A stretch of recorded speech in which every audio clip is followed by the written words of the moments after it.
Como, nos hemos enterado, estamos todos de año jubilar, estamos de año santo. El Papa ha querido convocarnos para este año distinto. Cada 25 años la Iglesia celebra el aniversario, a mí me suena medio fuerte, cualquier cosa me avisa. Celebra el aniversario de la encarnación del Hijo de Dios, ¿no?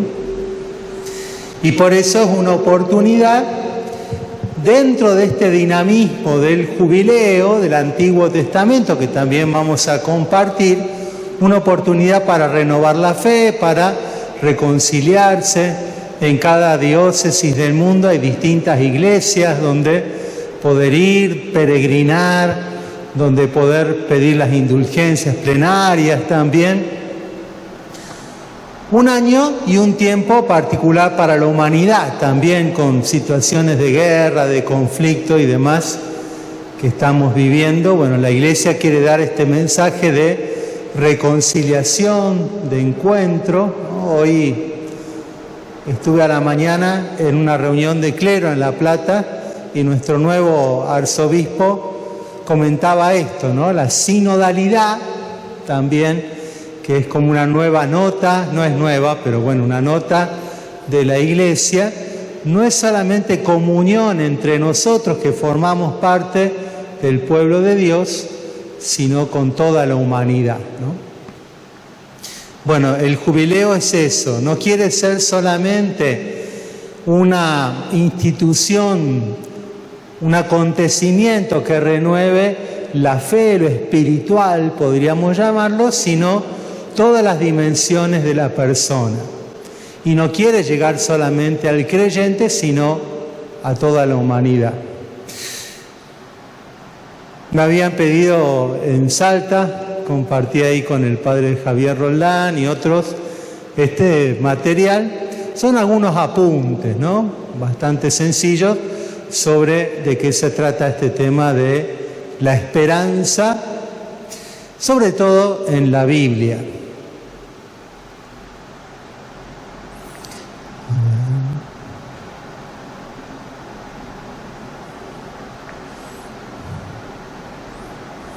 Ahí está. Bueno, una definición que suelen dar de la esperanza es esta: un anhelo de cosas futuras buenas. Parece como una especie de truco para no caer, repetir la palabra definida, ¿no?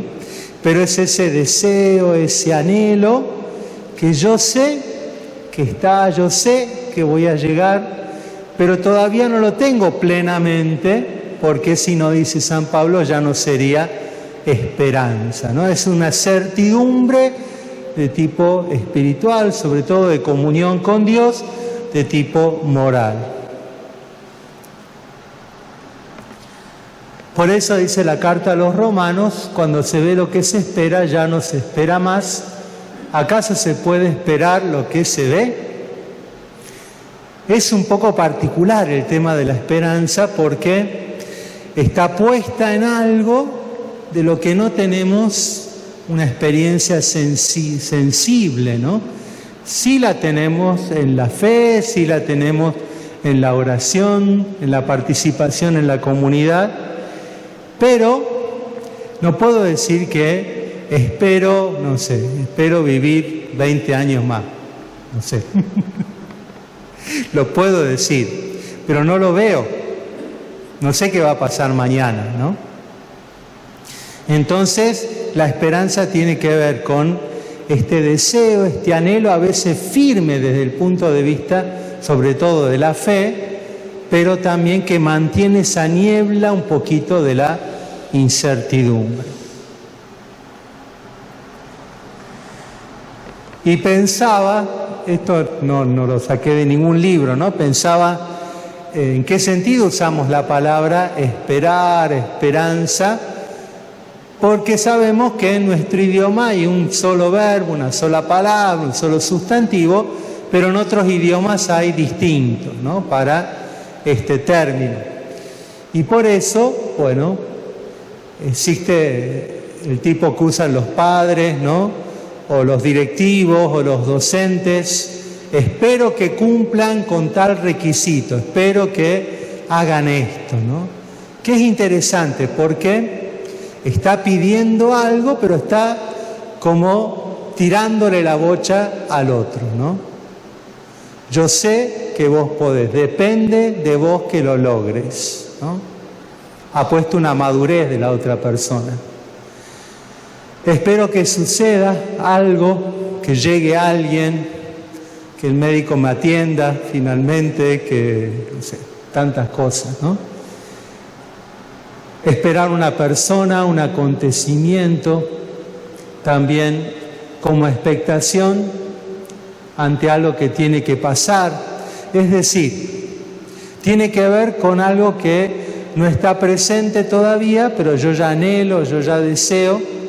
Puede ser del orden trascendente o puede ser más desde lo cotidiano, ¿no?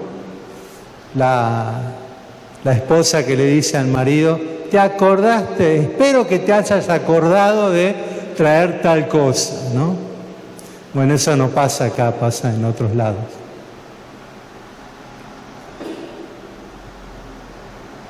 Y por eso tiene que ver con un deseo aún no cumplido o la circunstancia de que algo todavía no sucede, ¿no? Ese es un acercamiento así básico al sentido humano, porque también descubrimos eso, que las personas somos seres de esperanza, somos capaces, como somos capaces de Dios, somos capaces también de esperar. Y la esperanza, en realidad, trasciende la espiritualidad, trasciende lo religioso. Hay personas que no tienen una experiencia explícita de Dios, no comparten la fe, pero sin embargo encaran el porvenir con entusiasmo, con ganas, ¿no? Pensando que realmente las cosas pueden mejorar.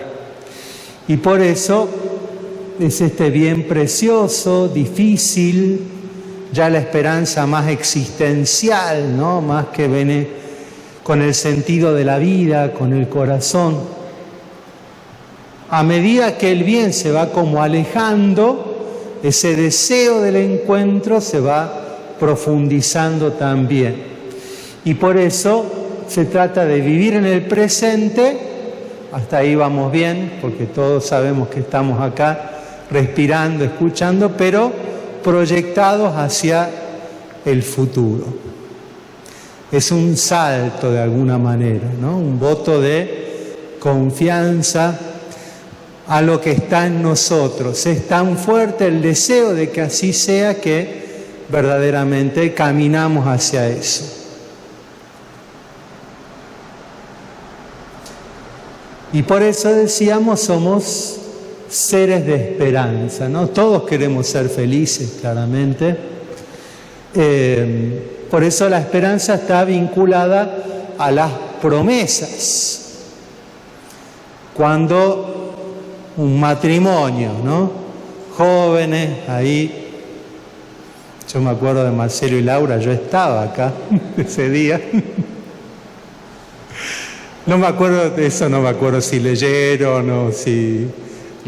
Santiago, no, ¿quién era el cura? Miguel. Bueno, en ese momento cuando dicen sí al otro para toda la vida, ¿no? Es como voy aventurándome a algo que yo sé que es grande, ¿no?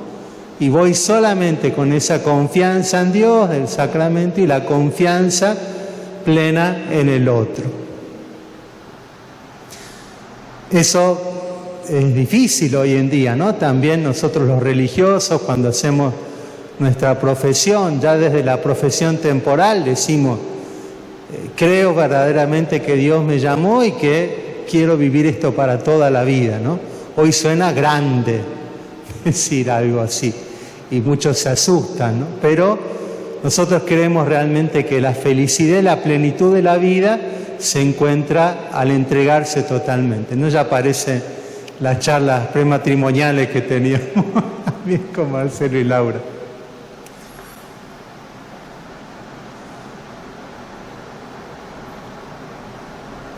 con una palabrita sobre el año jubilar.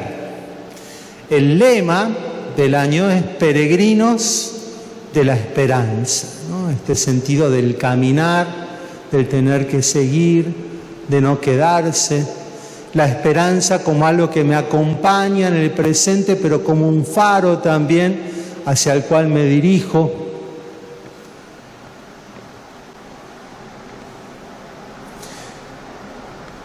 Decíamos que este jubileo, como cada 25 años, prepara también la celebración de los 2000 años de la redención. Un aniversario muy particular, ¿no? En el 2033, y nos dirige este documento, una bula, documento de convocatoria a un tiempo especial, que se llama La esperanza no confunde, o este sentido de que la esperanza no defrauda, ¿no? Tomado del capítulo 5 de la carta a los romanos.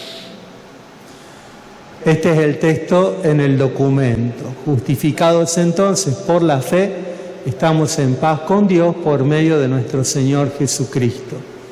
Por Él hemos alcanzado mediante la fe la gracia en la que estamos afianzados, y por Él nos gloriamos en la esperanza de la gloria de Dios.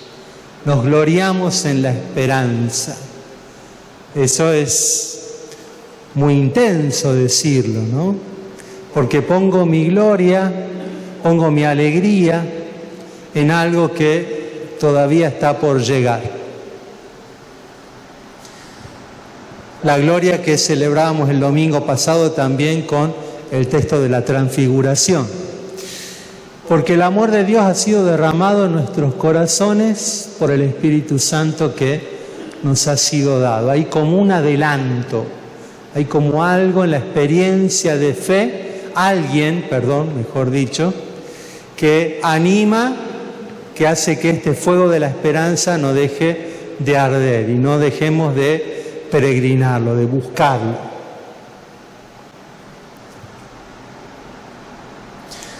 Por eso también descubrimos que la esperanza cristiana es algo particular porque Cristo nos acompaña en cuanto verdaderamente hombre también en esta dimensión de la esperanza, pero es también el esperado, ¿no? Hay una especie de testimonio en toda la Sagrada Escritura, los salmos, después las cartas referidas a Cristo.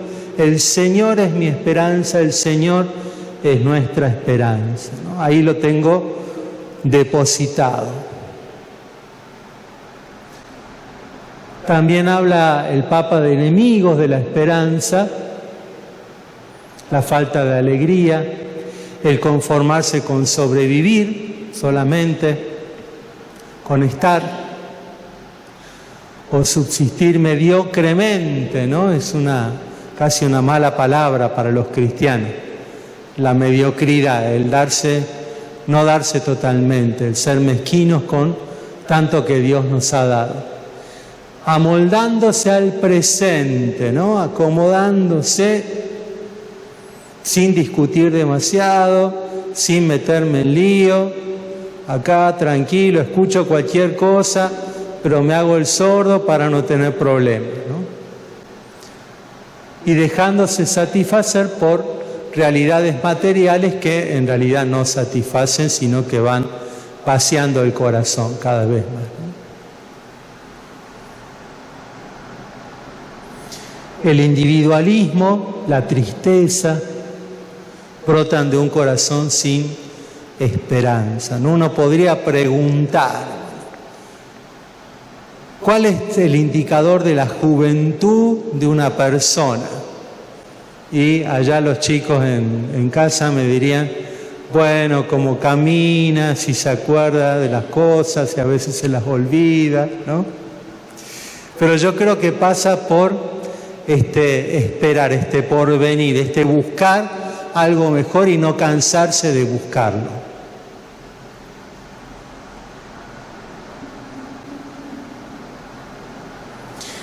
Vamos un poquito al origen, rapidito, del año jubilar. Era una institución que existía en Israel. Primero era el año jubilar cada 7 años, después cada 25, donde varias cosas querían volver, querían como, me acordaba esa palabra, como es, las computadoras se resetean, se reformatean, bueno, había que como resetear la sociedad.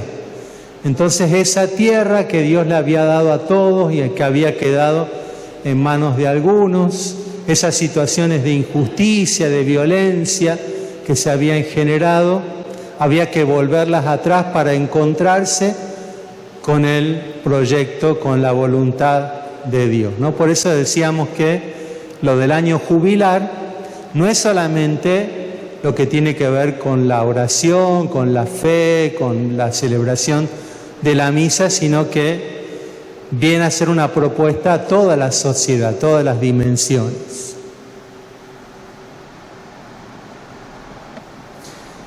Ese año de gracia que el ungido, el Cristo, viene a proclamar. Recordamos esta escena, Jesús en la sinagoga de Nazaret, en sábado, se levanta para hacer la lectura y le dan el rollo de Isaías y lee este pedacito de Isaías 61, ¿no? El Espíritu del Señor está sobre mí. Y una de las cosas que menciona es este año de gracia. Entonces hay un propósito de recuperar la justicia, el diálogo, la dignidad de las personas, ¿no?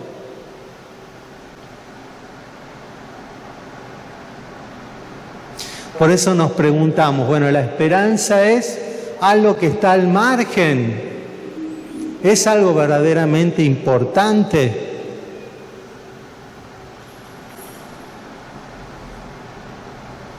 Y acá encontraba un teólogo muy conocido, protestante, que él dice que él escribió un libro que se llama El Principio Esperanza, ¿no? Que toda la fe cristiana habría que verla desde el lugar o la persona, mejor dicho, a la que vamos, ¿no? Ver todo desde el final, ver todo desde la esperanza y sentir que ese futuro nos empuja, nos atrae, ¿no? Y por eso dice Moltmann que el cristianismo es escatología. ¿Qué quiere decir? ¿Se acuerdan? Escatología tiene que ver con lo último, tiene que ver con el cumplimiento definitivo, ¿no? De las promesas. Y por eso lo escatológico, lo final, el futuro, no está al lado, sino que es el centro de la fe cristiana. Esta frase es muy linda, ¿no? El color de la aurora de un nuevo día.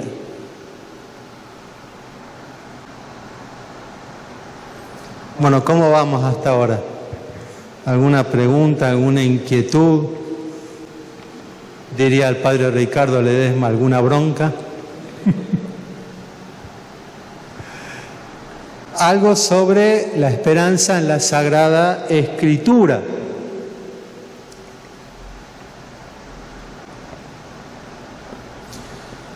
Bueno, ustedes saben que algo característico de la fe de Israel es que se afianza en lo histórico, en lo que realmente pasó. Por eso algunas comunidades hebreas calculan los años incluso desde la creación, porque no les basta decir, bueno, Dios creó en algún momento, no.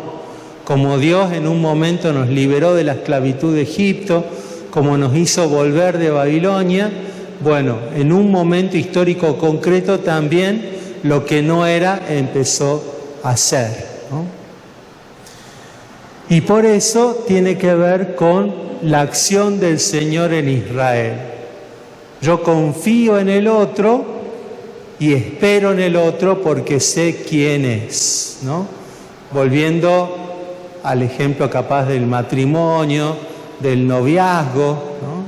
Bueno, capaz que hace muchos años que se hacían estos matrimonios como era por arreglo entre las familias, capaz que en esa época sí, ¿no? Pero En general, nadie se casa con una persona que conoció el día anterior.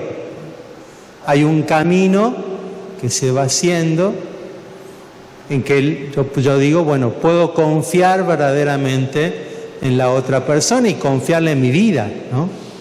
Y por eso es posible un vínculo de amor. También los religiosos, no es que llegamos el primer día y nos dicen, bueno, andá a celebrar la misa. No, bueno, hay un postulantado, un noviciado, ¿no? Etcétera. Un camino que, bueno, se va haciendo cada vez más largo.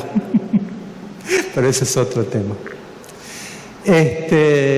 Entonces tiene fundamento en la acción del Señor en Israel. Porque Dios obró, por nosotros podemos esperar. Bueno, buscando un poquitito las palabras hebreas que tienen que ver con la esperanza, tiene que ver con un cobijarse, abrigarse junto a Dios, ¿no?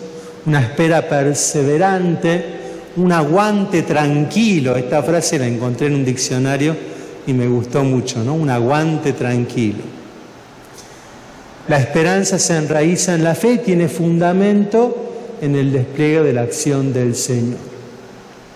Y el objeto es la liberación de aquello que no nos deja vivir libres y en paz. Y por eso la esperanza es vincular en la Biblia. No espero en primer lugar en un acontecimiento, sino que espero en alguien, ¿no? Porque sé quién es y sé que su palabra es real y se cumple, entonces puedo esperar en Él. Y por eso también estas posibilidades en el porvenir, ¿no? Porque es verdad que yo espero muchas cosas, pero lo que va a venir verdaderamente ninguno de nosotros lo puede adivinar, ¿no? La vida siempre es sorpresa, la vida siempre abre nuevas posibilidades. En el caso de los patriarcas, la esperanza tenía que ver con lo que Dios les promete, ¿no? La tierra, la descendencia, la alianza.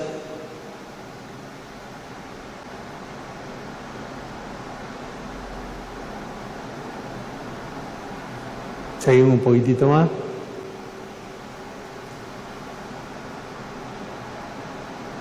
Entonces el éxodo no solamente es la experiencia que marca el pasado, la memoria del pueblo que los liberó de la opresión, que los salvó de la muerte, sino lo que hace posible creer que Dios abre posibilidades, que a pesar del pecado, de las injusticias, a pesar de los pueblos, de las grandes potencias de la época que los oprimen, este pueblo va a seguir adelante porque puede creer que Dios no los va a dejar caer, no los va a dejar desaparecer.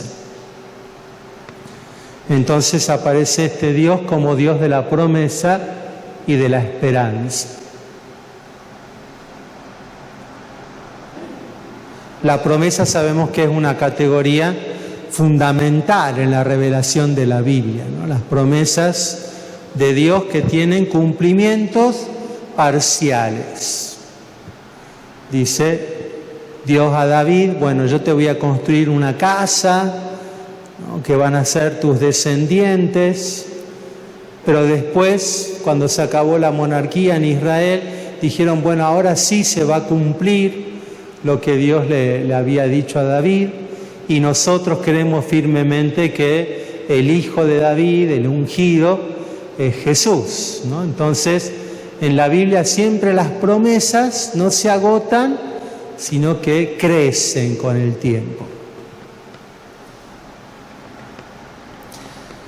Y por eso, a pesar de que el ser humano, esto es una clave desde el Génesis, el hombre y la mujer, es decir, la humanidad, desobedece la voz de Dios, pero Dios no los abandona, ¿no? Caín, capaz que es el ejemplo más impresionante de esto, ¿no? Después de matar a su hermano por envidia, por celos, sin embargo, Dios se compromete a protegerlo. y le abre la posibilidad de seguir adelante. Tan fuerte es esto que, ¿se acuerdan de la atadura de Isaac, de Génesis 22? Después de mucho tiempo de una pareja de ancianos, nace este hijo, Isaac, ¿no? El que ríe o el que hace reír. Y Dios le dice a Abraham que tiene que entregarlo en sacrificio en un monte. Bueno, y la carta a los hebreos interpreta que Abraham estaba tan convencido de que Dios iba a cumplir de todas maneras sus promesas, que no dudó en hacer lo que Dios le pedía, hasta que Dios mismo le dijo que se detuviera, ¿no?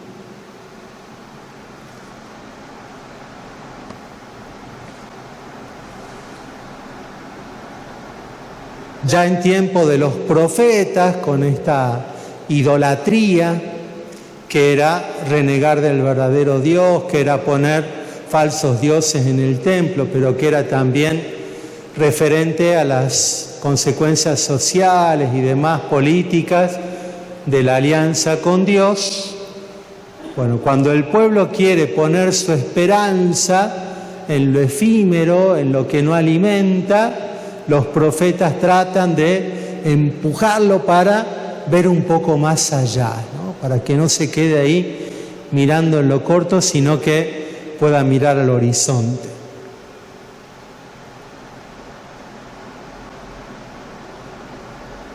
Bueno, ¿cuál es el objeto de la esperanza en el Antiguo Testamento? La salvación, la paz, la curación. Se considera que el pueblo, en los sufrimientos que tiene, en las circunstancias de ser destruido, en los exilios, en las deportaciones, está herido, ¿no? Y necesita ser curado, sanado por Dios. Bueno, esa curación va a llegar. Y finalmente Israel va a conocer a Dios. ¿Se acuerdan que en la Biblia conocer es mucho más que algo puramente intelectual, es una comunión de vida, ¿no? Israel, que le da la espalda a Dios, que rechaza el amor de alianza, un día va a volver, ¿no? Y va a volver a conocer a Dios.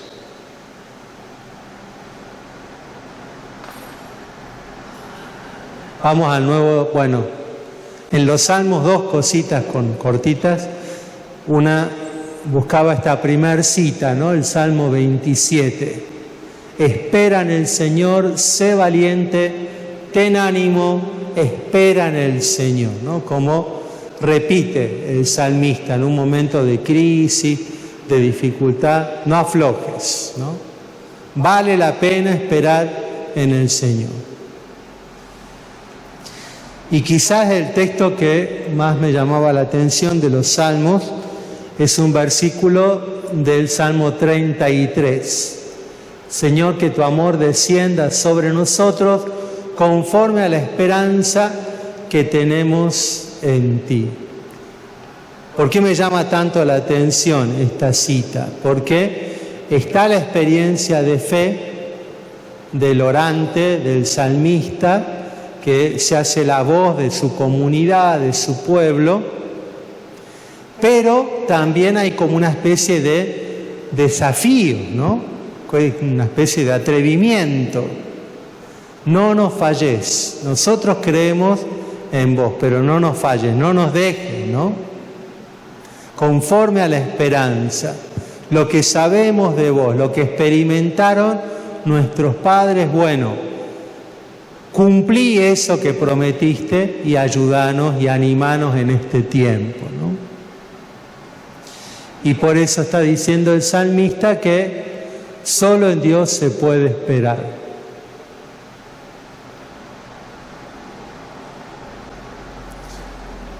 Se invita a descansar en el Señor, ¿no?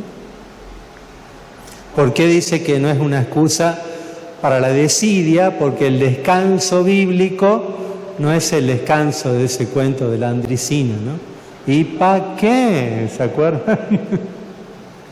Sino que es el descanso que recrea, que moviliza, que me pone en camino, que me da fuerza para animar a mis hermanos también. Un comentario que encontraba es que ese amor de Dios viene sobre nosotros como un manto que nos envuelve y cobija, ¿no? Y es toda la comunidad que se expresa en ese versículo, en ese salmo. Y por eso se encuentran el amor divino y la esperanza humana, ¿no? El deseo firme de que Dios intervenga y la intervención de Dios, la presencia de Dios. Bueno, también otros salmos, ¿no? Mi alma espera en el Señor más que el centinela la aurora. Dicen que en la antigüedad, bueno, capaz que acá podríamos pensar en los mangrullos, en los fortines, ¿no?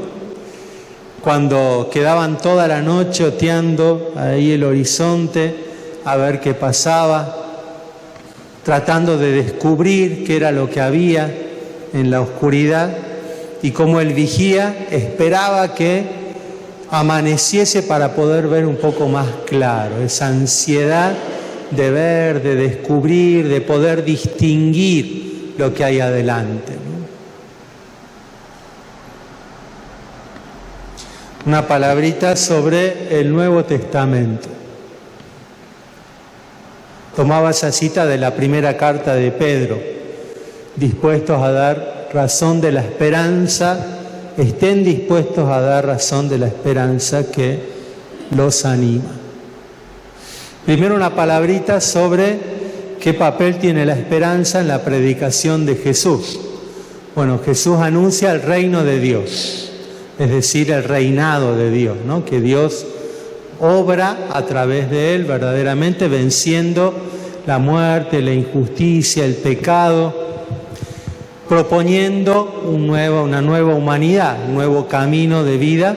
Pero el reino de Dios se hace ya presente en la predicación y en la acción de Jesús, pero al mismo tiempo es algo siempre futuro, algo que está más allá, ¿no? Por eso a lo largo de los evangelios, bueno, el reino de Dios no está acá o allá, está en el corazón, ¿no? El reino de Dios también en las parábolas como algo que tiene que crecer, que madurar, que fortalecerse. Y también esta esperanza que tenemos como creyentes, que es participar de la plenitud, de la felicidad de Dios comunión, de Dios trino, ¿no? Ahí caminamos todos. Participar de esa fiesta del cielo, ¿no? ¿Se acuerdan? Hay una palabra que usan los teólogos para hablar de cómo vive, cómo es la vida interna de Dios, podríamos decir, y hablan de esta palabra perijóresis, una danza en ronda, ¿no? Un gozo que crece y crece desde toda la eternidad. Bueno, somos invitados a participar de esa fiesta del amor de Dios en Cristo. Y por eso la esperanza moviliza hacia adelante.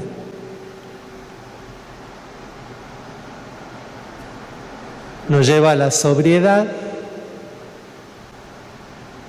suscita la oración y el amor fraterno también. Todo esto brota de esta actitud de la esperanza. Hablando de Abraham, también va a decir San Pablo que esperó contra toda esperanza. Porque verdaderamente no había ninguna posibilidad humana de que él tuviera ese descendiente prometido, ¿no? Pero él confió en las promesas de Dios, convencido de que Dios tiene poder para cumplir lo que promete. El contexto un poco de la carta a los romanos es como la exposición más ordenada, más completa que hay en el Nuevo Testamento de la predicación de San Pablo, ¿no? ¿Se acuerdan? la escribe cuando está a punto, cuando está programando un viaje a la capital del imperio, a Roma, para seguir más adelante. Y el centro del Evangelio de Pablo es la justificación por la fe, no por las obras, no por méritos, sino que frente a Dios, todos, paganos, hebreos, solamente podemos estar en paz con Dios en la entrega de Cristo y en la respuesta a esa entrega que es la fe, ¿no? Bueno, hablando de esa fe, hablando de esa confianza en Dios, da el ejemplo de Abraham.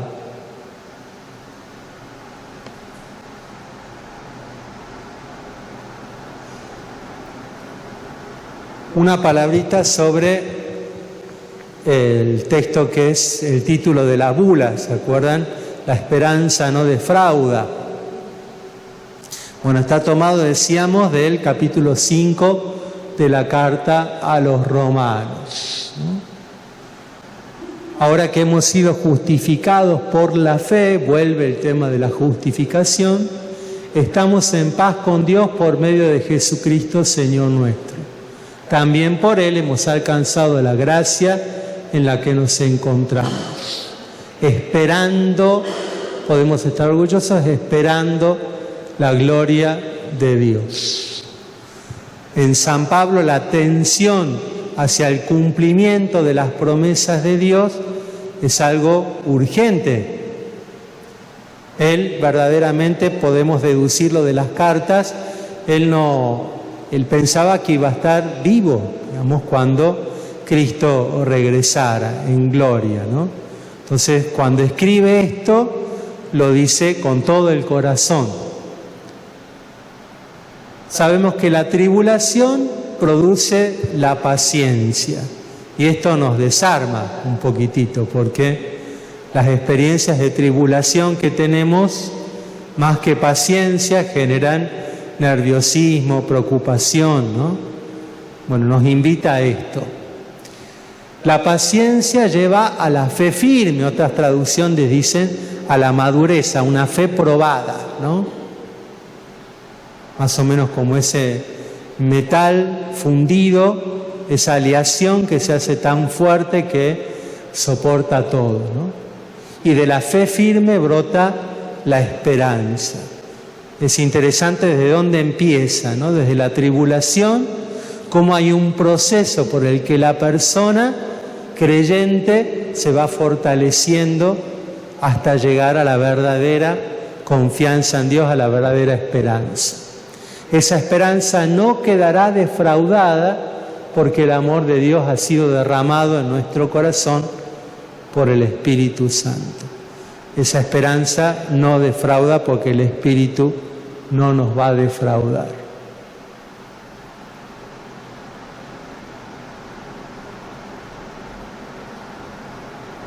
Pasamos. Ya llegamos. Ahí está. Bueno, perdonen que pase, pero como no tenemos tanto tiempo, entonces voy eligiendo un poquitito. La primera carta de Pedro, entonces decíamos que el autor, Pedro, va a animar a que demos razón de nuestra esperanza. Más o menos, ¿cuál es el contexto de la primera carta de Pedro? Es una comunidad cristiana pequeña de inmigrantes que vive en una ciudad de Asia Menor. Todo el mundo los hace sentir extraños, ¿no? Y ellos se sienten como fuera de lugar en esa comunidad. Y el autor de la carta los va a animar a reaccionar frente a esto, no con bronca, no con resentimiento, sino con amor y perdón, ¿no? Convencidos de que esa actitud de los cristianos va a ir ablandando los corazones de sus conciudadanos, ¿no? Para poder vivir en paz. Por eso dice el texto del capítulo 3, ¿quién podrá hacerles daño si ustedes se preocupan siempre en hacer el bien? y si padecen por la justicia, dichosos ustedes. No teman ni se inquieten, sino honren a Cristo como Señor de sus corazones. Estén siempre dispuestos a defenderse si alguien les pide explicaciones de su esperanza, ¿no? ¿Quién nos pide explicación de la esperanza hoy en día? ¿Qué realidades, qué ambientes, ¿no? Nos piden que seamos cristianos con fundamento, con base, ¿no? En lo que creemos, en lo que vivimos. Pero háganlo con modestia y respeto, con buena conciencia. De modo, esto es interesante, ¿no? Los que hablan mal de ustedes queden avergonzados de sus propias palabras, ¿no?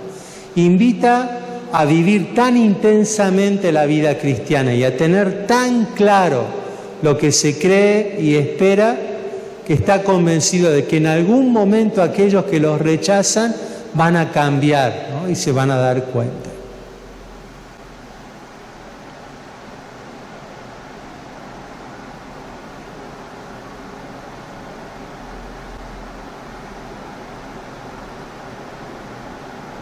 Todo cristiano, en el Imperio Romano hay una diversidad de religiones, ¿no? De cultos así medio extraños, ¿no? Sobre todo ya existían los famosos cultos esotéricos, ¿no? Que tenían una serie de ritos que eran solamente para iniciados y demás. La oferta era enorme. Bueno, en medio de esa realidad, porque para la gente, para mucha gente, adorar al emperador o adorar, no sé, a Isis o Ares, bueno, no había mucha diferencia, ¿no? Es más, muchos decían, bueno, hay que cumplir con cada uno de los dioses, porque si te olvidas de alguno, sonaste, ¿no? Bueno, en medio de esa realidad, la firmeza, ¿no? Justificar, hacer creíble la esperanza.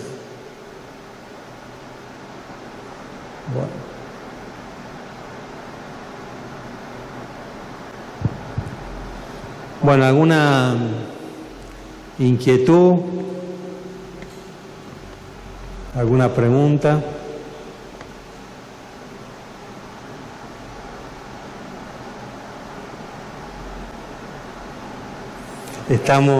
¿Tenemos más claridad o nos vamos más confundidos? Bueno.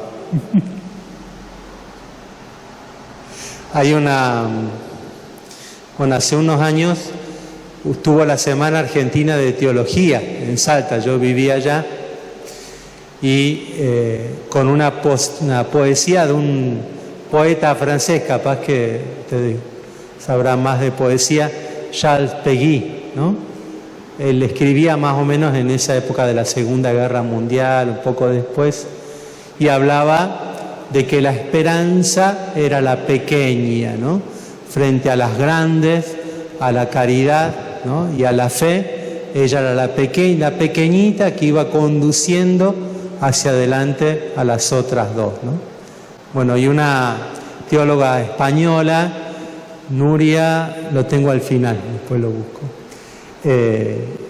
también trabajó sobre eso, ¿no? Y un poco preguntaba, bueno, si cuando pensamos en la esperanza sabemos esperar juntos, ¿no? O cada uno espera separado.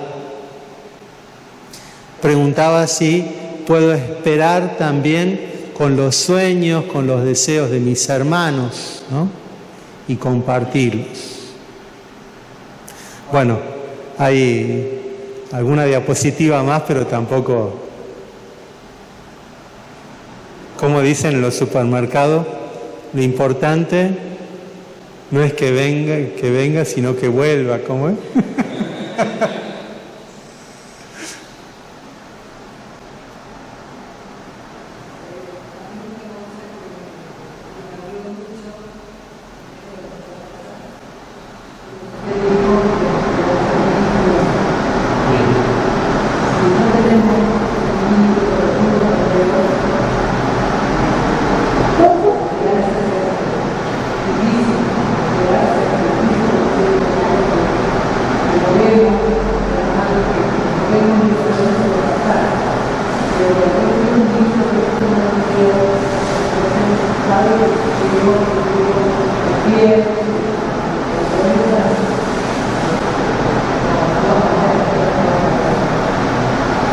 los santos vivieron, ¿no?, este despojo de las pequeñas esperanzas para buscar la gran esperanza, ¿no?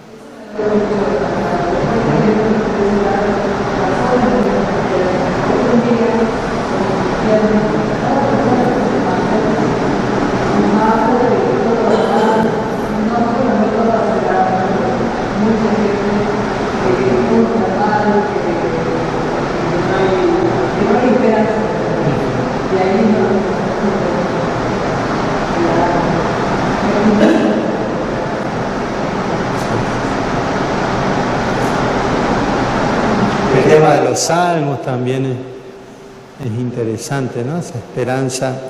Los salmos vieron que tienen esta dinámica, que incluso los de lamentación nacional o personal, como el salmista expresa todo lo que le está pasando, a veces con símbolos, ¿no? Me acorrala una jauría de mastines, ¿no? Así cosas terribles, pero no termina nunca el salmo ahí, sino que siempre dice, pero yo sé que vos sos el creador y el liberador, yo sé que vos estás conmigo y que sos grande, y ¿no?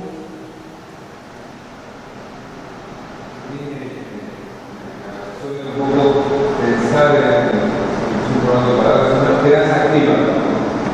Eso mencionaba esto de caminar el proceso, el peregrino de la esperanza, uno mencionaba, tiene que ver con eso, ¿no? Como ser una esperanza que está pasiva, que está encerrado, esperando que pase y venga el Señor a solucionar los problemas, sino hay una esperanza en un camino, en un proceso que está sucediendo en esa, bueno, la frase parece que el camino, ¿no? El peregrino de la esperanza, ¿no? Esa esperanza que concluye, ¿no?